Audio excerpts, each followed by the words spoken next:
So these lectures will be a combination of just showing you stuff here and showing you actual development and building the actual thing. So what this is all about, there are lots of bits in the computer, right? There's the memory that stores programs or data or things like that. We've seen that. There's storage, could be hard disks, could be solid state disks, could be tapes if you're partying on 1962, any number of things like that. It can be I/O, there's the network, is a form of I/O, the keyboard and the mouse and stuff like that. And finally, there's the processor, the part of the computer that actually follows instructions.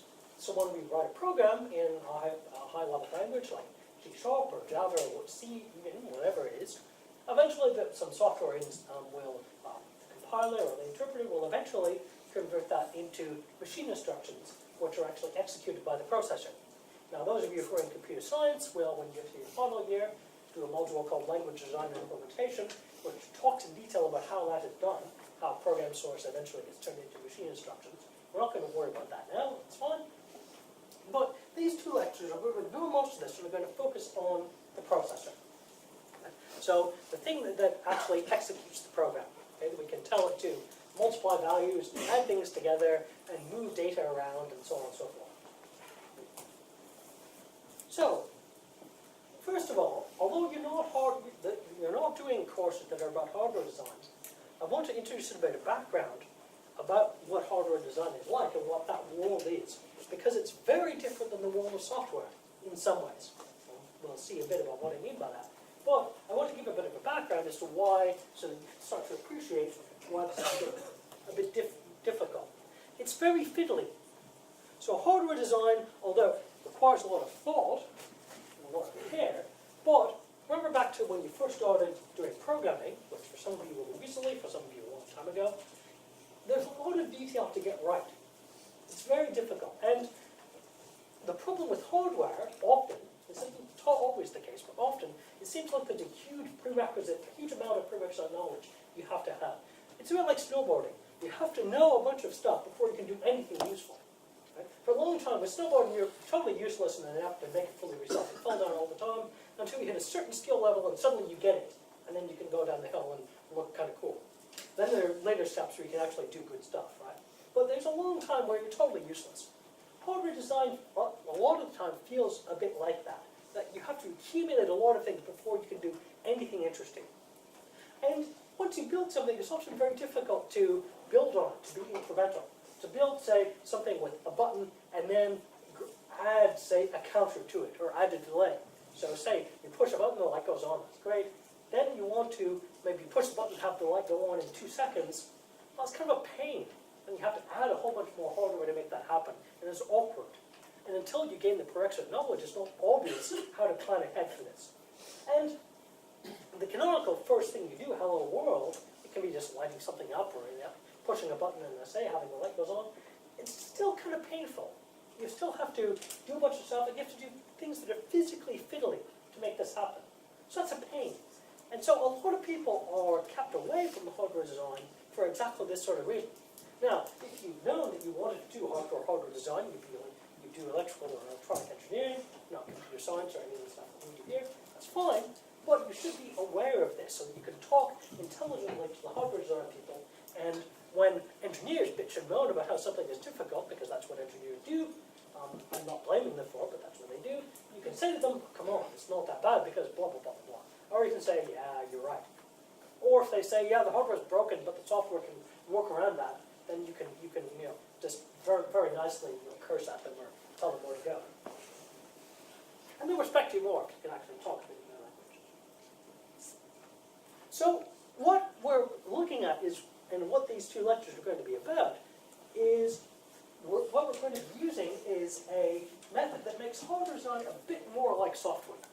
But one of the nice things about software, is you can write some code and try it out, and if it doesn't work, well, if it doesn't work. When it doesn't work, nothing ever works the first time. When it doesn't work, then you can screw around with the source code and try things again and mess around with it. It's very forgiving. So what we would like to do is make hardware design as much like that as possible. Right? To make it so that you can try something, add to it in a convenient way. And what we're looking for, what we can do is have a declarative expression of what the hardware hardware is.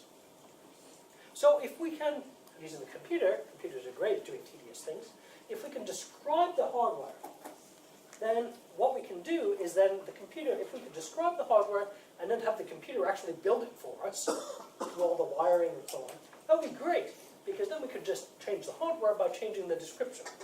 Beef up the description, add things to it to then end up with more and more sophisticated and more interesting hardware.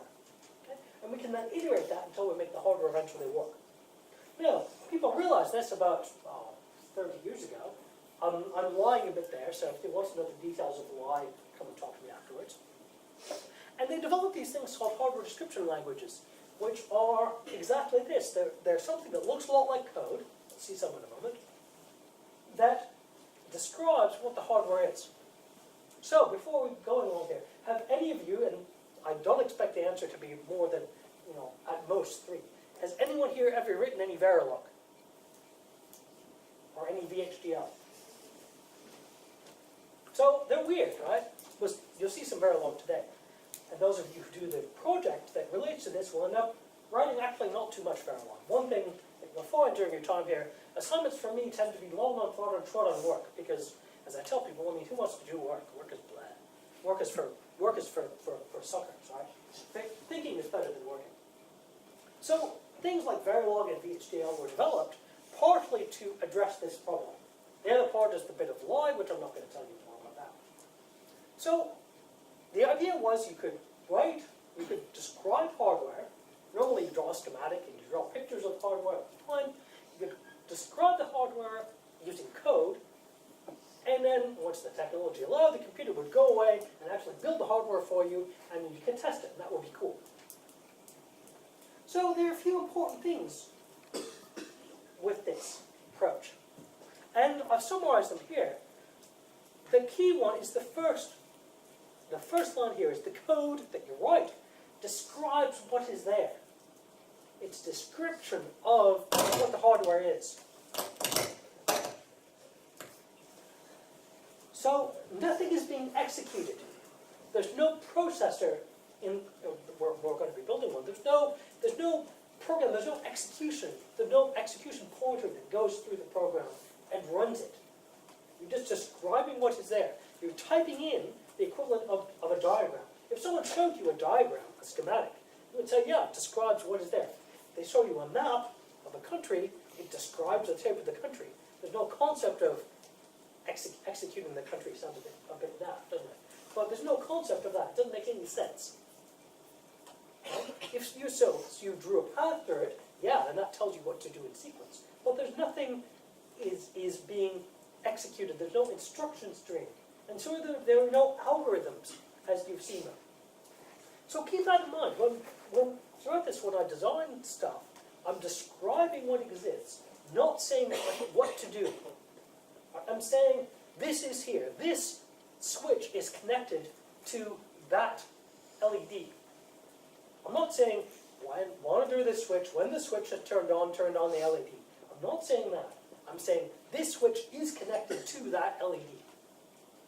And that's important. It's in some ways trivial, so I might be patronizing you a bit. But it's critical to keep in mind. And with all of this work, that's one thing that a lot of people who have done some programming forget, is they think that something is being executed and run. That's not true.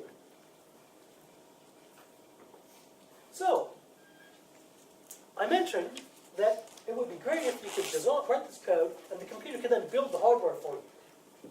That's exactly what FPGAs, field programmable gate arrays, are all about.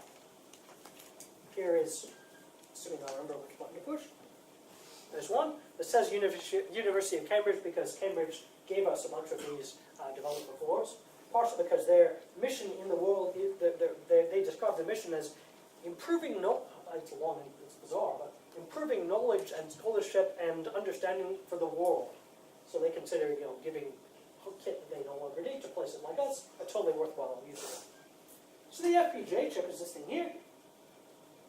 Very exciting.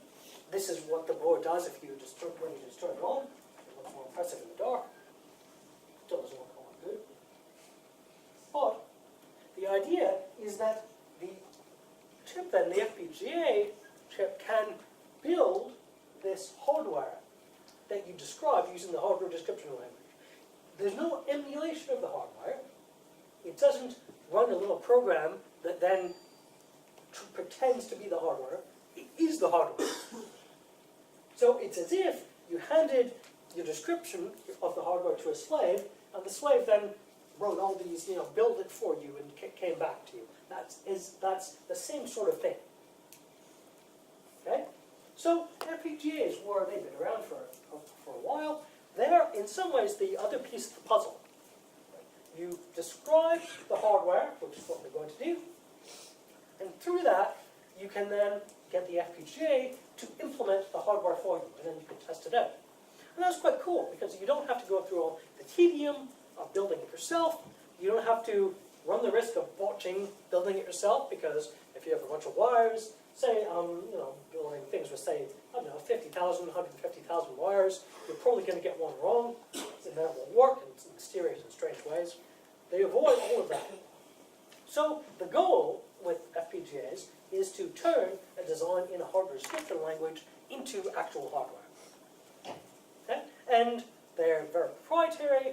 They use those big, complicated pieces of software, which I'll show you a bit in a while. The software is always buggy because all big pieces of software are.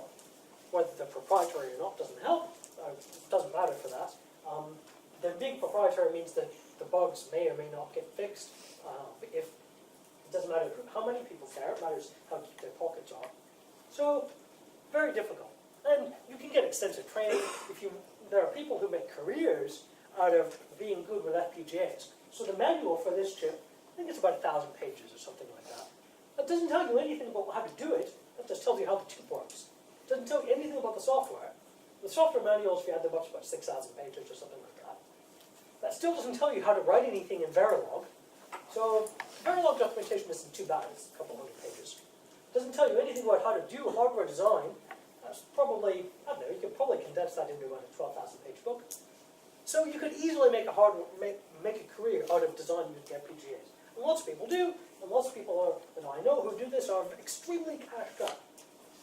It's good if you want to be cashed up. Okay.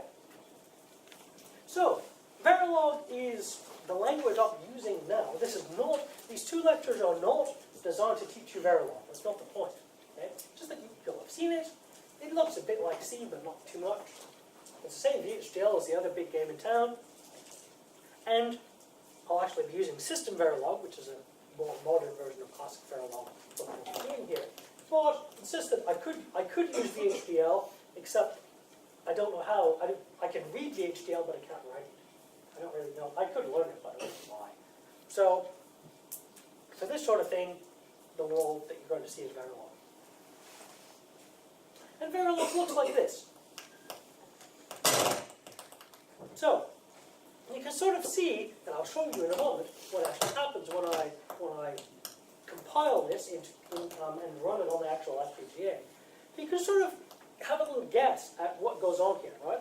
I have this thing called a module. Like, it doesn't really matter for the moment what a module is, but it's, sort of think of it as an entity which is connected to some switches. It's connected to 16 switches, in fact, and it's connected to a bunch of red LEDs. Input comes in through the switches, output goes to the LEDs. This kind of looks like a function, or a method, in programming languages you've seen so far. And then this assign statement, this is where it gets interesting. It's declarative. So I'm not saying, I'm just saying that these LEDs, these 8 LEDs, are connected to these 8 switches. And that's what that line of code means. And then I'm ending. So there are no instructions here. There's nothing. This would be a pretty short program in the usual sense. It only has one line. But it's just declaring what is there. So, if I now go to the rather horrible, but we're stuck with it, software for this FPGA, this code that you'll see on the right, let me make the code a bit more prominent because the stuff that is over here you don't need. This code on the right, you'll notice that it's a bit longer than what I had there because I've populated a few more inputs and outputs that I'll end up using later. Some buttons, some displays, things like that. Okay? And as with everything that looks a bit like this, I can ask this to compile, and we'll grind away for a while. Unfortunately, this is only a Core i7 with 4 gig of memory, so you can't expect it to be too fast.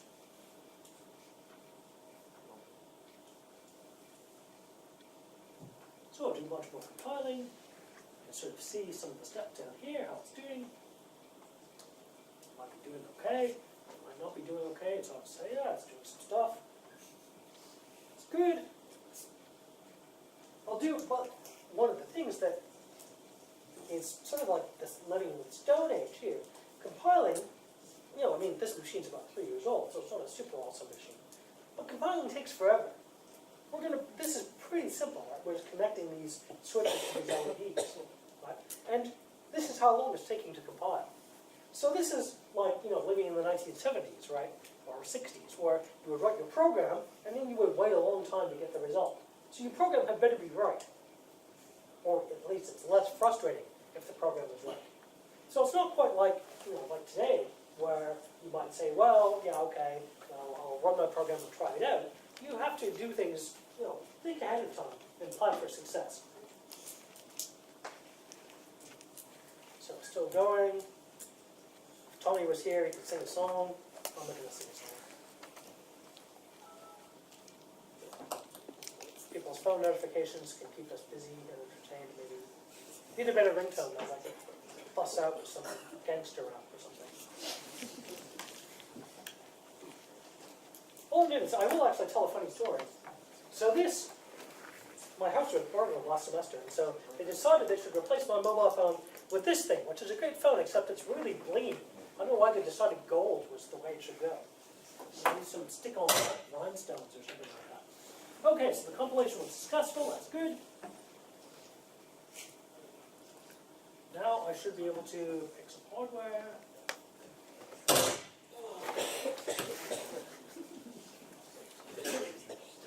It's better for me than it is for you. And now, what I've done here, it's very exciting. The switches here are connected to the LEDs. Yay!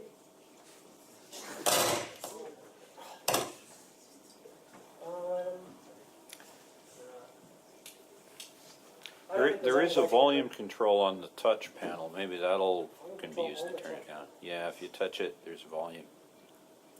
Zoom. Oh yeah. See if this helps. Yeah, it might. Yeah, I don't know. Okay. So, my incredibly lame one-line Verilog thing worked fine, right? I've switched it, the buttons connected to the LEDs, connected to the switches, that's great. Okay. So, believe it or not, this is pretty lame, but it's the beginning of what hardware design that we want to do is all about. Okay? And if I knew more Verilog, which virtually I do, if I knew more Verilog, then I could actually build upon this to build circuits that are a bit interesting. So, before we get going, let's do I'll introduce just a few sundries. So we have some switches on the board, that's fine. So with our little processor that we're going to build, it's going to interact with the outside world by receiving input through the switches and sending output through LEDs. So it can flash LEDs, or as we saw on this board here, there's some numbers. Okay, actually it works well without these ones, so I'll try getting rid of them.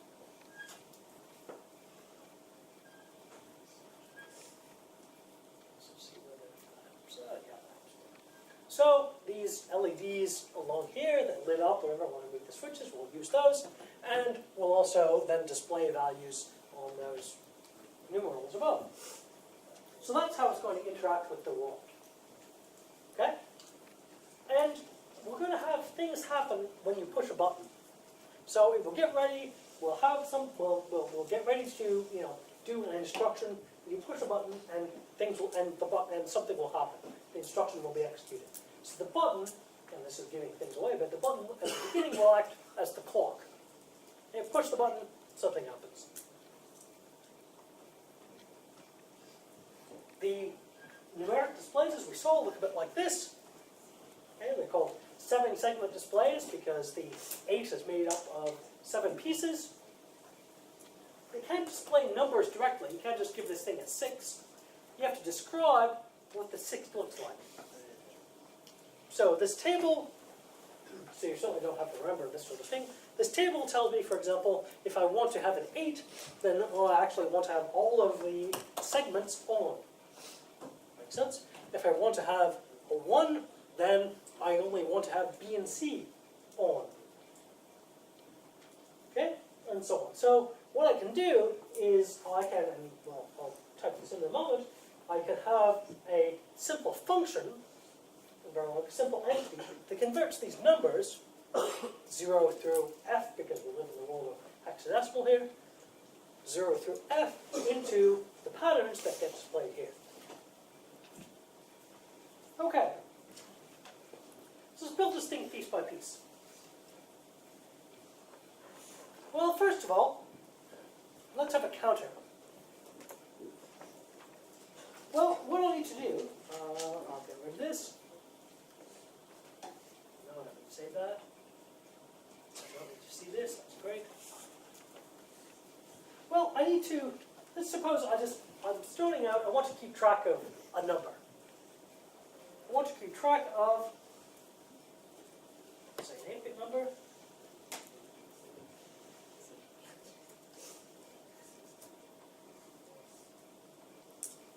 Okay, so I have this number that starts off as 0.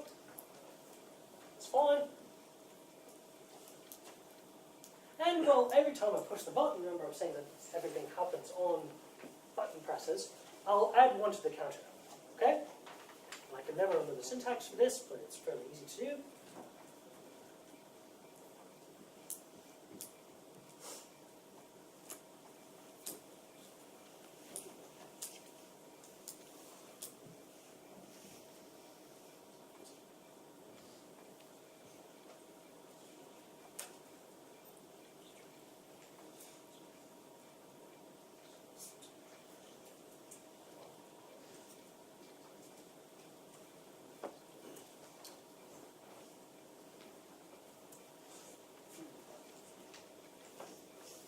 Okay, and I then add 1 to the counter, no big surprise there. And well, I've said that there's a thing called clock. I kind of have to say what the clock is.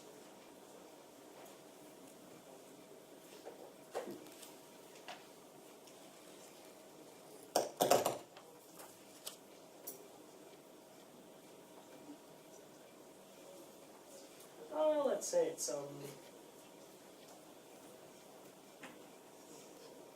key of 0.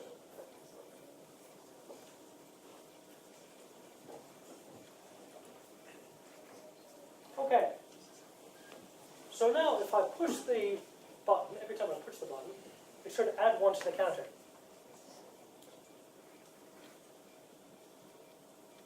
Okay. Now what is, assuming, never mind that I may have botched that, we'll see what the compiling shortly. What's the key thing that's missing here, do you think? What will I have no idea of? You'll have no idea whether or not the counter is actually implemented because there's no way for you to see it implemented. Yeah, exactly. I mean, I haven't wired up any output from the counter to the outside world, so I can't see it. I have no idea what's in the counter. So what I'll do here is and this I'll use my little crib sheet again, because then this code that I wrote earlier.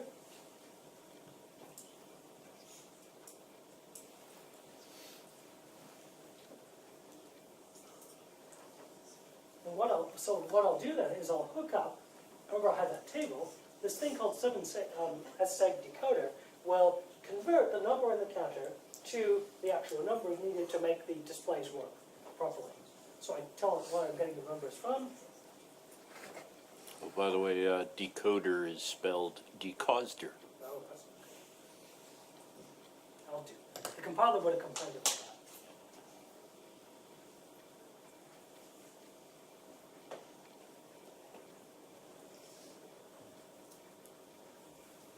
Okay, so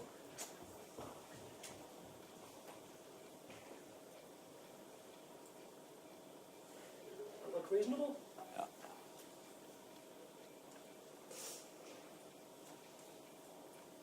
A couple of those.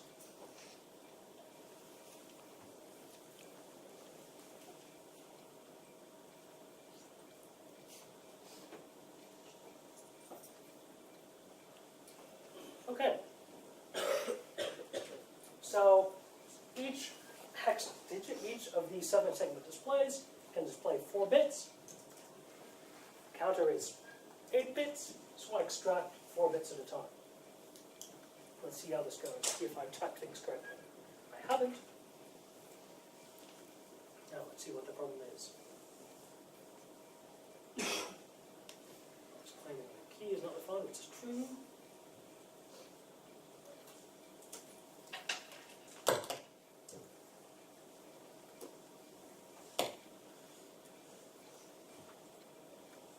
I don't know if this is actually quieter or not now. It feels to me like it's less annoying, but I don't know if it feels like it's less annoying to you. So if this works properly, I should then be able to then see, first of all, the counter value should start at 0. I should be able to see the counter's value on one of the displays, and every time I push the button, the counter should go up by 1. Sound good so far? Okay. This, of course, takes forever. Yay!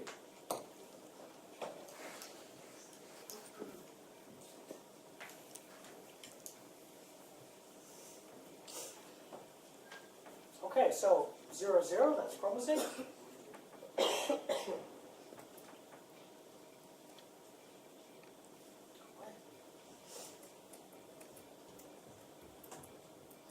Oh, yeah. This button is kind of rubbish, so that's pretty good, right? Well, I mean, it's actually pretty lame, but it's theoretically good.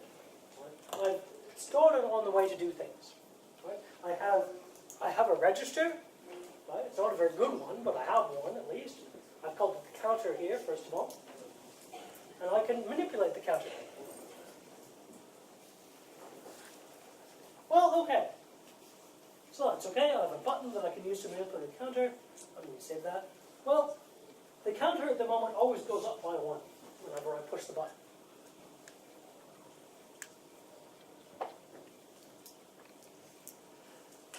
So I have the counter, that's fine.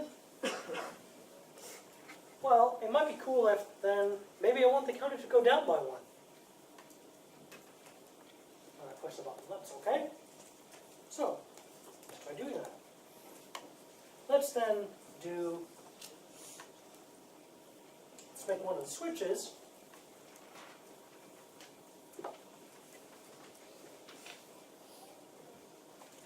Call it direction.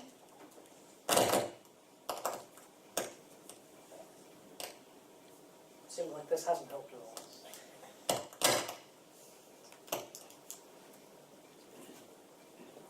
Well, okay, so I should make one of the switches then be what the direction is. Now, it's useful here for, well, it actually doesn't matter too much at this stage. So, I'm going to assign the direction to be the switch, to be the last switch. And I happen to know how many switches are there.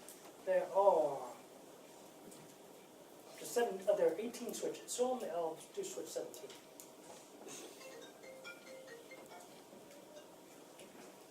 Okay, so now I have dir being switch 17. And then I want to do if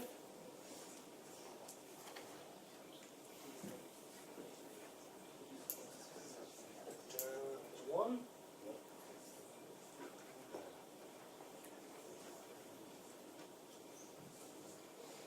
Then I'll do this.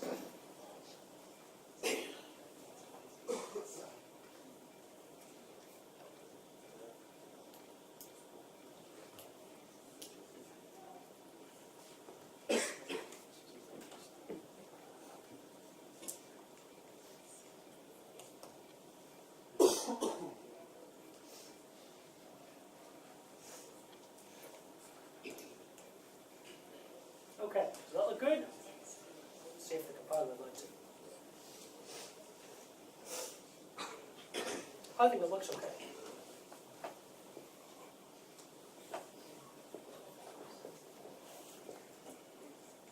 So now, I should have something that allows me to increment and decrement the counter. And you can sort of see why I'm going here with this, probably, right? And I'll reveal a bit ahead of time.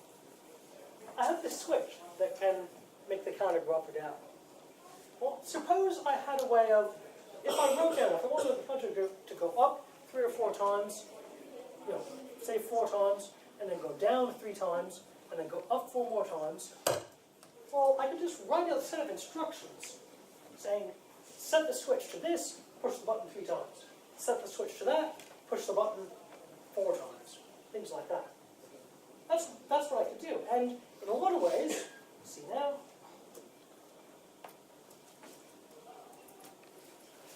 it's good, counter going down. Oh, now the counter's kind of going up. How good is that? It's amazing. It is indeed totally amazing. I'm amazed at work. Okay. So you can sort of see, right? If I was to, I could write down a list saying, set the switch to this, then push the button, and then after you push the button a few times, then change the switch and then push the button a few more times. I could do that. And if this was, you know, the 1850s or something, I could get like a, you know, 7-year-old, child who was not paid, but was just beaten until he would, you know, actually follow the instructions, right? He or she. Yeah, probably he or she, yeah. They had everyone as slaves then. So that would work okay, right? Now, that's not really the ideal situation. It's not really that good to use child labor to change switches and push buttons. So, well, we get to solving the child labor problem in a while. Well, right now the counter has a certain, I can count up or count down. The counter always starts off from 0. So it might also be a good idea to be able to copy a value from the switches into the counter. So I can set the switches to 3E, to have the value 3E, and then push the button and it would load 3E into the counter. And the counter could go up and down from that. Okay, so that would allow me to set the counter to whatever I want. And I would have some other switches that would say, well, if I set the switch to on, it means load a value into the counter. If I set the switch to off, it means increment or decrement the counter.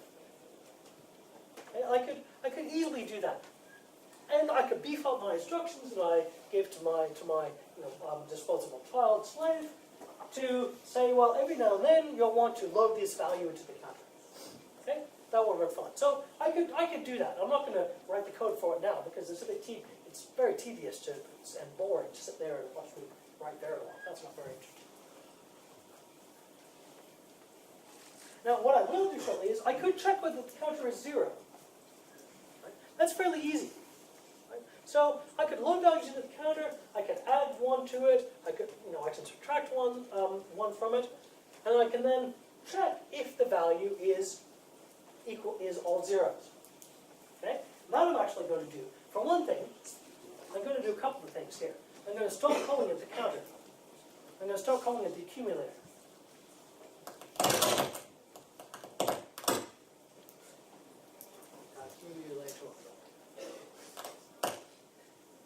I didn't accidentally write like a pseudo-French word and say accumulator or something.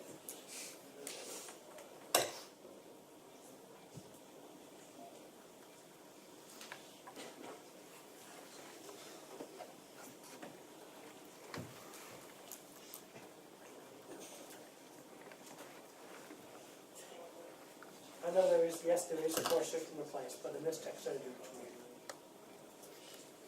So now I'm going to say, I'll say register 0. So this is one thing that we'll keep track. I actually won't call it 0, I'll just call it Z. And let's say assign.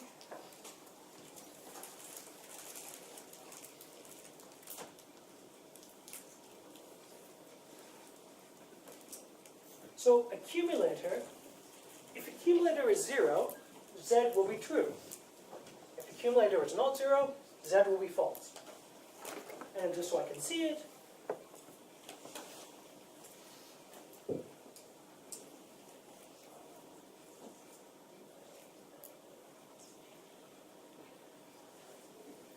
I'll assign an LED to be Z. And so what this allows me to do is, what am I doing?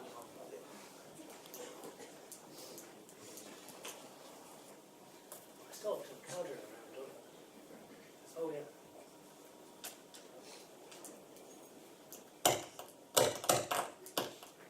I'd be so much better off if I just learned how to use this text editor properly and do 6 in place. I was looking at that better now. So, what this allows me to do is it allows me to make decisions based on what the processor does. And so this is, yes, it's what an if statement is, right? Depending on, now I can detect, I can't do anything with the detection yet, but I can detect whether or not the accumulator has a value 0. And as soon as I can do that, for example, if I load, say, 3 into the accumulator and decrement it 3 times, then it will become 0 after I push the button 3 times. If I'm 4, it will become 0 after I push the button 4 times.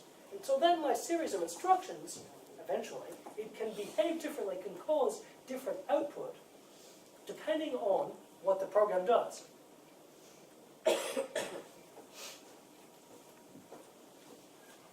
Okay, so,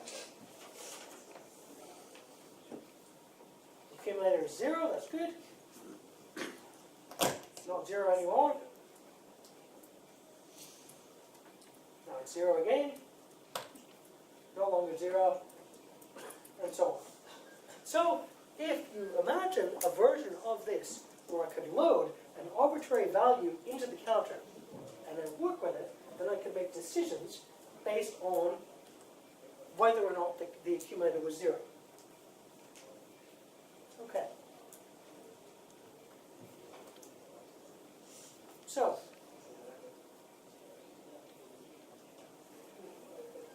if I could do all these things, and this will, and of course some of this I'm going to do, I'm not going to build them more today. Based on what we have so far here, what's the next thing that you would recommend doing in order to turn this into something we could actually write programs? First of all, what do programs for this processor look like right now? Memory. Sorry? Memory. They look like memory, or you would add memory, or what do you mean?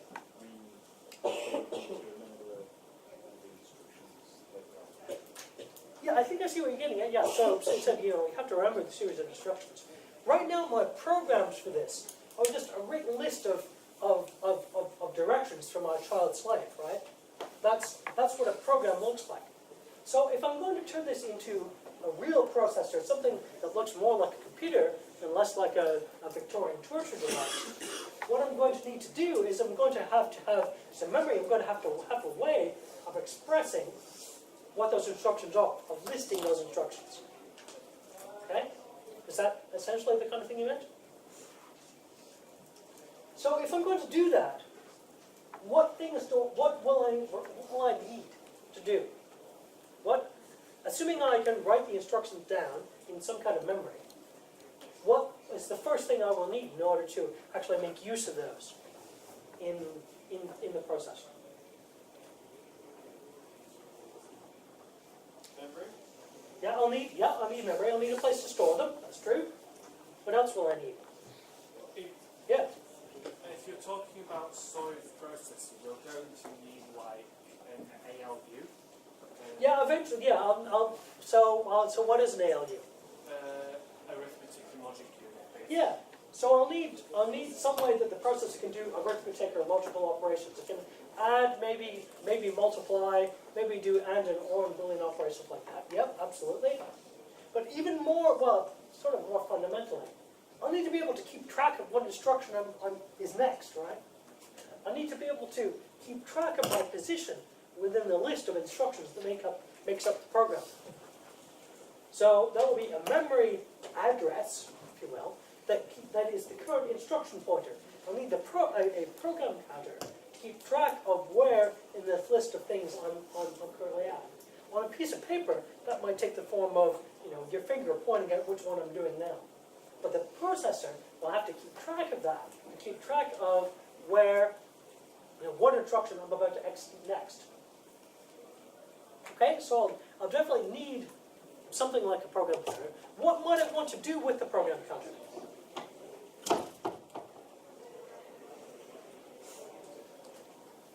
How would I do loops? Turning to a previous counter? Adding to the previous counter. Returning. Sorry? Returning. Oh, returning, yeah, okay. Okay, so I'll need to keep to set the program counter back to something it was before. Correct? So I'll need to be able to load values into the program counter. Okay? Those values may come from the program itself, or may come from the panel switches. Okay? How do you do that? I've set up this thing this LED that lights up if the value of the accumulator is 0. If I want to use it in my program, what sorts of instructions will I need?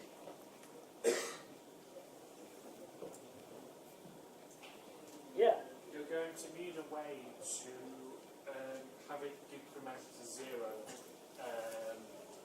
via the program itself. Like, Yeah, well, so it gets to 0 when the program's finished. I sort of see what you're saying. I mean, I can sort of already do that, right? I have a decrement instruction.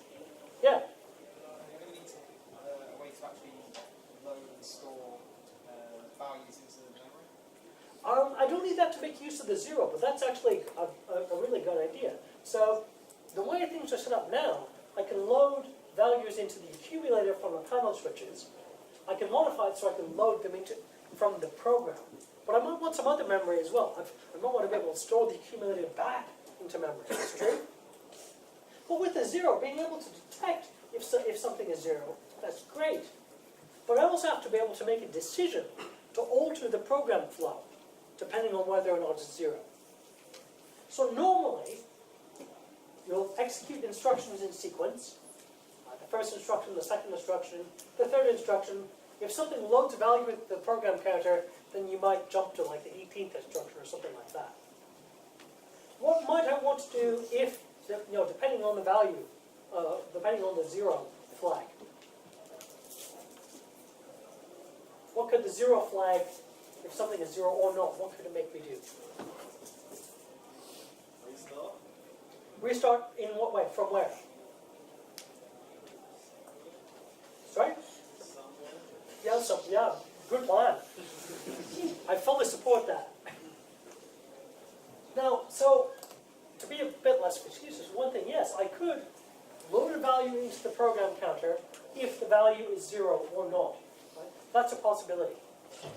And one thing which is interesting is what I could do is I could actually have every instruction conditional on whether or not it's 0.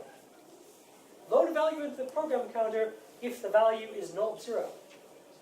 Increment the accumulator if it is not 0. I could do that. And various architectures, like for example, ARM CPUs do that. Almost every instruction you can make conditional. Not every instruction, because that's not the way it works, but almost every instruction has been played with a bunch. One of the earliest things that was done, and I'll go through next week, but it's done partially because it's really easy, is this concept of skip if 0. So, as I said, normally you execute the first instruction, then the second instruction, then the third instruction. Well, but what you can do is say the third instruction can be, if the result is non-0, execute the fourth instruction. If the result is 0, if that is 0, then jump to number 5 and skip number 4 entirely.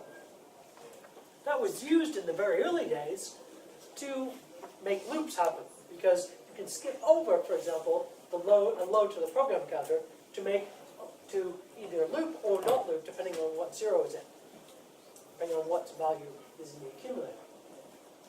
And I'll certainly show you the code to make that happen next week. Okay? I'm not quite finished yet, so don't. Okay. So I can realize what other features might I want in the CPU?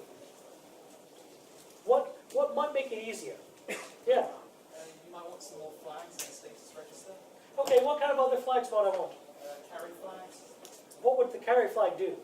So if you would, say, perform some kind of addition operation and you exceeded the actual, the bounds have been set, so the numbers sort of reset back, if you see what I mean. Yeah, so I might want to be able to beef up, and this is in the context of having an ALU, doing arithmetic and doing addition and multiplication as well. I might want to have a way to work with numbers that are bigger than I have 8-bit right now.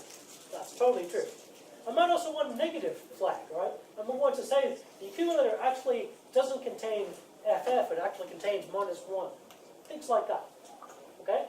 I might want that.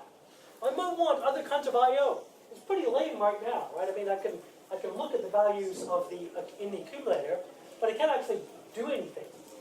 So I might have something really simple like flashing an LED. That will be okay. That's kind of sad, but it's a good start. Okay? Maybe wait for a button push. That's okay. That's possible. Okay? I can maybe make that happen. I might then want to just make it more pleasant and nice to program. Okay. That's until next week. And so those of you who did not want to be here will be very happy that I've met